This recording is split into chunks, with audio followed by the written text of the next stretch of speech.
তোমরা যারা নামাজ আদায় করো না, আসসালামু নামাজ আলাইকুম কঠিন ওয়া কিছু তো রাহমাতুল্লাহি নয়। ওয়া বারাকাতুহু। আমি তোমাকে কি নামাজের একটা নমুনা বলবো? একটু শুনে দেখো নাও। নামাজ কি জিনিস। কখনো কঠিন হয় না।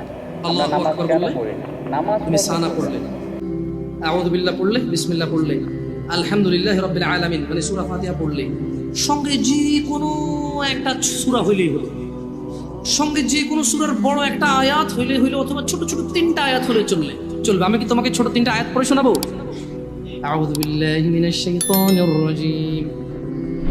ওয়াল মুরসালাতি উরফা ফাল আসিফাতি আসফা।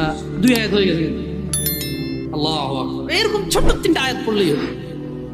قل هو الله أحد الله الصمد لم يلد ولم يولد ولم يكن له كفوا أحد। তো জামশেদ ভাই, নামাজ সহজ কিভাবে? আমি তো শুধু আলহামদুলিল্লাহ সূরা পারি আর কুলহুল্লাহ পারি, আর কিছু এখন পারি না। তো ঠিক আছে, তুমি প্রথম রাকাতে আলহামদুলিল্লাহ সূরা পড়ো, রুকুতে যাও,